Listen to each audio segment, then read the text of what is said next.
Ngara numida wairam phone kiba pana pause digi maru oba pau khara khangasaraga miyamda khudo tamjike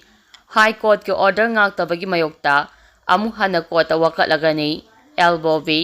lamsang amadi lang thawal AC ke jera parisat member amadi nauna khan kraba administrative committee ki thapuba sing hanagumna thabak tohanaba Manipur High Court na order thokraba fawada thabak suandabagi mayokta DC Imphal West ke complex ta wakal khokja chathakrai haukiba September 13 ta thokiba High Court ke order asi mari leinaba singna ngang satabagi mayokta amu hana court ta wakal chero langkhalagani haina Imphal West Jila Parisat ki chairperson Laisram Bobina phongdarakli ngasigi wakal khongja asigi matangda chairperson L Bobina makhata na phongdokibada AC ani asi Jila Parisat member Pradhan amadi ward member yauna puna thaupuba humpuguni pan achi lauthok uraba matung amu hana thaupuan naba court ke order thorakibani Imphal West DC amadi MJLega gi coordinator da legal notice piduna thabak haunaba khangan khraba fawada hanagumna thabak tawhandaba order sanction paina thabak suba phangdaba amadi sanction payawdaba gram panchayat singi estimate saba losinaba hairubada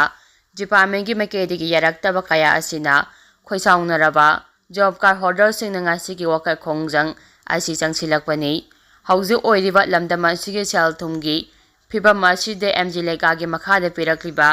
thabak sing mapungphana suduna job card holder singda sel fanganaba honabagi mahutta thabak suba yahandaba asimak leibak thibani haiki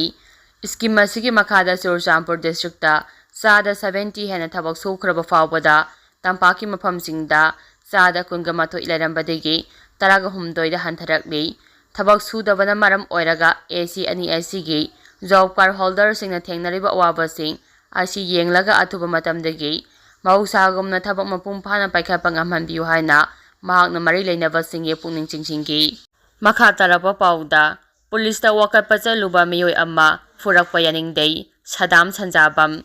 police ta wakatpa chaluba miyoi amada fu chairapagi thawong yaningdei thawdo asigi matangda case ama thangalagani haina yawol the youth network ki founder CEO su oiriba Human Rights Defender Sadam Sanjabam na phongdarakli Manipur Press Club ta ngasi pawmisinga unaba amada Sadam na hai Sanjit Rajkumar haiba miyoi amana Facebook ta lesbian gay bisexual transgender and queer LGBTQ gay community bu discriminate oiba video content ama thagalaki Manipur Police ki cybercrime unit ta video content asigi mathakta FIR file taunaba haiduna mamanaba ahum galonina mahak masamang chakke adubo cybercrime unit asi kadade leibano haibado sab mafam khangdabadagi pau phaungnaba ahalsingna hairakpadagi second MR gi campus ta chakki mahang hai Facebook ta thagalakkiba video content aduda lona yadaba hector oiba wafam kya yawwana issue ase urgent oibadigi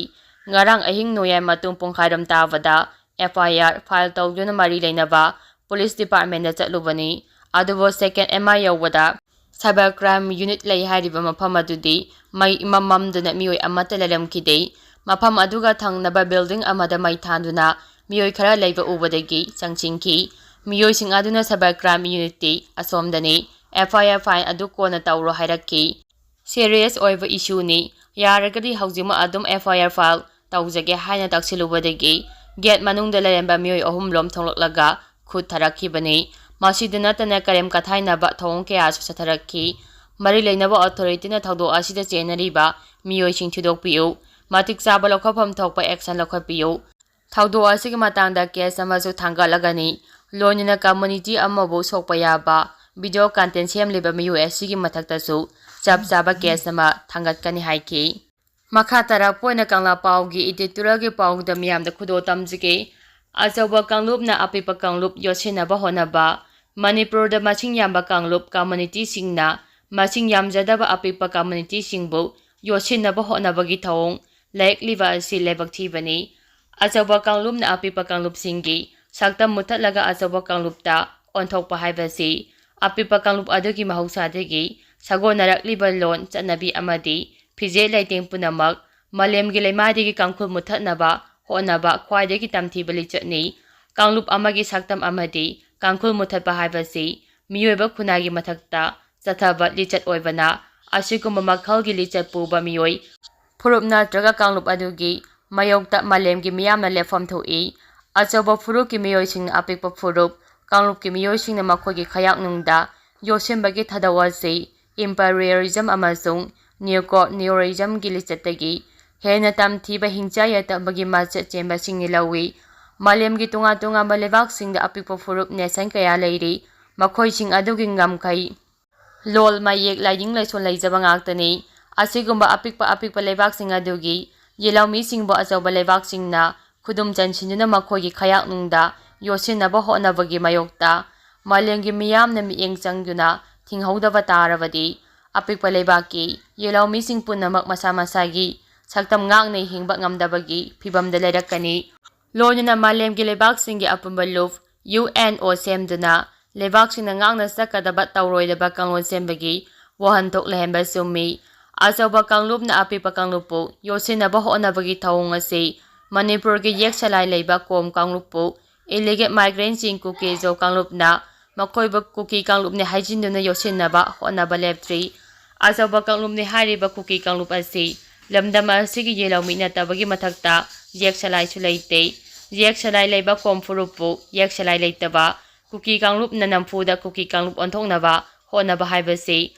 ꯀ꯭ꯋꯥꯛꯅ ꯋꯥꯍꯣꯡ ꯃꯇꯨ ꯊꯦꯠꯆꯤꯜꯂꯒ ꯋꯥꯍꯣꯡ ꯁꯥꯕꯒꯤ ꯊꯧꯗꯣꯛꯅꯤ꯫ Illegal migrant ꯆꯤꯡ ꯀꯨꯀꯤ narco ꯇꯦꯔꯣꯔꯤꯁꯁꯤꯡꯅ ꯂꯣꯒꯤ ꯋꯥꯡꯃꯗ ꯉꯝꯈꯩ ꯂꯥꯟꯅ ꯂꯣꯟꯅ ꯆꯪꯁꯤꯜꯂꯛꯂꯒ ꯈꯨꯟꯗꯥ ꯂꯩꯇꯥꯁꯤꯟꯗꯨꯅ ꯂꯝꯒꯤ ꯃꯄꯨ ꯌꯦꯂꯧꯃꯤꯅꯤ ꯍꯥꯏꯖꯤꯟꯕꯒꯤ ꯊꯧꯑꯣꯡ ꯆꯠꯊꯔꯤꯕ ꯑꯁꯤ ꯑꯍꯜ ꯂꯃꯟꯒꯤ ꯄꯥꯎꯔꯧꯗ ꯂꯧ ꯃꯄꯨ ꯌꯣꯡꯅ ꯇꯥꯟꯕ ꯑꯃꯗꯤ ꯌꯨꯝꯗꯥꯡꯕꯅ ꯀꯩꯗꯥꯡꯕ ꯍꯥꯏꯕꯗꯨꯒꯤ ꯊꯧꯑꯣꯡꯅꯤ꯫ ꯑꯃꯔꯣꯝꯗꯅ ꯎꯇꯥꯡꯕꯤꯅ ꯇꯥꯡꯂꯤꯕ ꯎꯄꯥꯜ ꯌꯣꯠꯁꯤꯟꯅꯕ ꯍꯣꯠꯅꯕꯗ ꯃꯁꯥ ꯃꯊꯟꯇ ꯀꯪꯗꯨꯅ ꯁꯤꯖꯈꯤꯕꯒꯤ ꯊꯧꯑꯣꯡ ꯇꯥꯗꯨꯅ ꯇꯣꯛꯀꯅꯤ꯫ ꯌꯨꯝꯗꯥꯡꯕ ꯀꯨꯀꯤꯁꯤꯡꯅ ꯃꯅꯤꯄꯨꯔꯒꯤ ꯑꯄꯨꯟꯕ ꯁꯛꯇꯝꯗ ꯁꯤꯡꯅꯕ ꯑꯃꯗꯤ ꯌꯦꯂꯧꯃꯤ ꯃꯩꯇꯩꯒꯤ ꯀꯥꯡꯈꯨꯜ ꯃꯨꯠꯊꯠꯅꯕꯒꯤ ꯂꯥꯟꯗꯥ ꯑꯁꯤꯁꯨ ꯐꯨꯗꯤꯠꯇ ꯃꯥꯡꯖꯧ ꯆꯣꯡꯕ ꯑꯃꯗꯤ ꯎꯠꯇꯒꯤ ꯍꯩꯕꯒꯤ ꯊꯧꯑꯣꯡꯅꯤ ꯍꯥꯏꯕꯁꯤ ꯄꯨꯝꯅꯃꯛꯅ ꯈꯪꯅꯔꯤ꯫ ꯑꯗꯨꯕꯨ ꯁꯤꯡꯅꯔꯛꯂꯤꯕ ꯑꯁꯤꯕꯨꯗꯤ ꯂꯥꯏꯅ ꯂꯧꯕ ꯆꯨꯝꯂꯣꯏ꯫ ꯌꯨꯝꯗꯥꯡꯕꯅ ꯌꯨꯝꯕꯨꯗ ꯆꯥꯎꯅ ꯆꯥꯎꯅ ꯁꯤꯡꯅꯕ ꯉꯝꯂꯛꯂꯤꯕ ꯑꯁꯤꯒꯤ ꯃꯔꯨꯝꯗ ꯃꯄꯥꯡꯒꯜ ꯀꯟꯕ ꯐꯣꯔꯁ ꯑꯃꯅ ꯂꯩꯕꯗꯒꯤ ꯑꯣꯏꯔꯛꯈꯤꯕ ꯑꯣꯏꯕꯅ ꯆꯦꯛꯁꯤꯜꯍꯧꯗ꯭ꯔꯕꯗꯤ ꯈꯨꯗꯣꯡꯊꯤꯕ ꯀꯌꯥ ꯃꯥꯌꯣꯛꯅꯔꯛꯀꯅꯤ꯫ ꯂꯣꯏꯅꯅ ꯌꯨꯝꯗꯥꯡꯕꯁꯤꯡꯅ ꯃꯔꯨ ꯃꯔꯥ ꯇꯥꯁꯤꯜꯂꯛꯇꯨꯅ ꯌꯨꯝꯕꯨꯗ ꯁꯤꯡꯅꯕ ꯑꯃꯗꯤ ꯑꯀꯥꯏꯕ ꯄꯤꯔꯛꯏ ꯍꯥꯏꯕꯗꯨ ꯀꯥꯎꯐꯝ ꯊꯣꯛꯇꯦ꯫ ꯀꯨꯀꯤꯁꯤꯡꯅ ꯃꯅꯤꯄꯨꯔꯗ ꯈꯛꯇ ꯅꯠꯇꯅ ꯃꯥꯂꯦꯝꯒꯤ ꯂꯩꯕꯥꯛ ꯀꯌꯥꯗ ꯇꯦꯔꯣꯔꯤꯖꯝ, ꯏꯝꯄꯔꯤꯌꯦꯂꯤꯖꯝ ꯑꯃꯗꯤ ꯀꯣꯂꯣꯅꯤꯌꯦꯂꯤꯖꯝꯒꯤ ꯊꯧꯑꯣꯡ ꯆꯠꯊꯕ ꯑꯃꯗꯤ ꯃꯤꯍꯥꯠ ꯃꯤꯄꯨꯟ ꯑꯃꯗꯤ ꯍꯨꯔꯥꯟ ꯆꯤꯟꯊꯤꯒꯤ ꯊꯧꯑꯣꯡꯁꯤꯡꯒꯤ ꯋꯥꯊꯣꯛ ꯂꯩꯔꯤ꯫ ꯀꯨꯀꯤꯒꯤ ꯋꯥꯊꯣꯛ ꯑꯁꯤ ꯃꯥꯂꯦꯝꯒꯤ ꯋꯥꯊꯣꯛ ꯑꯣꯏꯔꯛꯈꯤꯕꯗꯒꯤ ꯊꯥꯏꯂꯦꯟꯒꯤ ꯄ꯭ꯔꯥꯏꯝ ꯃꯤꯅꯤꯁꯇꯔꯅ ꯀꯨꯀꯤ ꯀꯥꯡꯂꯨꯞ ꯑꯁꯤ ꯍ꯭ꯌꯨꯃꯦꯟ ꯚꯥꯏꯔꯁꯅꯤ ꯍꯥꯏꯈꯤꯕ ꯂꯩꯈ꯭ꯔꯦ꯫ ꯏꯂꯤꯒꯦꯜ ꯃꯥꯏꯒ꯭ꯔꯦꯟꯠ ꯆꯤꯡ ꯀꯨꯀꯤꯖꯣꯒꯤ ꯀꯥꯡꯂꯨꯞꯁꯤꯡꯅ ꯃꯅꯤꯄꯨꯔꯗ ꯗ꯭ꯔꯒ ꯂꯂꯣꯟꯕ, ꯄꯣꯄꯤ ꯊꯥꯕ, ꯗ꯭ꯔꯒꯀꯤ ꯐꯦꯛꯇꯔꯤ ꯂꯤꯡꯈꯠꯇꯨꯅ ꯃꯤꯌꯥꯝꯕꯨ ꯗ꯭ꯔꯒꯀꯤ ꯃꯅꯥꯏ ꯑꯣꯏꯍꯟꯅꯕ ꯅꯥꯔꯀꯣ ꯋꯦꯔꯐꯦꯌꯔ ꯆꯠꯊꯕꯗꯒꯤ ꯍꯦꯟꯗꯣꯛꯇꯨꯅ ꯐꯨꯔꯨꯞ ꯑꯁꯤꯕꯨ ꯃꯆꯦꯠ ꯇꯥꯅ ꯊꯨꯒꯥꯏꯔꯒ ꯃꯈꯣꯏꯒꯤ ꯇꯣꯉꯥꯟꯕ ꯂꯩꯕꯥꯛ ꯑꯃ ꯁꯦꯝꯅꯕ ꯂꯥꯟꯗꯥ ꯆꯠꯊꯔꯛꯂꯤꯕ ꯑꯁꯤ ꯑꯆꯧꯕ ꯁꯤꯡꯅꯕ ꯊꯧꯗꯣꯛ ꯑꯣꯏꯕꯅ ꯃꯈꯣꯏꯕꯨ ꯃꯇꯝ ꯆꯥꯅ ꯂꯥꯛꯁꯤꯜꯍꯧꯗꯕ ꯇꯥꯔꯕꯗꯤ ꯂꯣꯏꯈꯝ ꯅꯥꯏꯗꯕ ꯂꯥꯜꯒꯤ ꯆꯩꯊꯦꯡ ꯃꯤꯌꯥꯝꯅ ꯃꯥꯌꯣꯛꯅꯈꯤꯒꯅꯤ꯫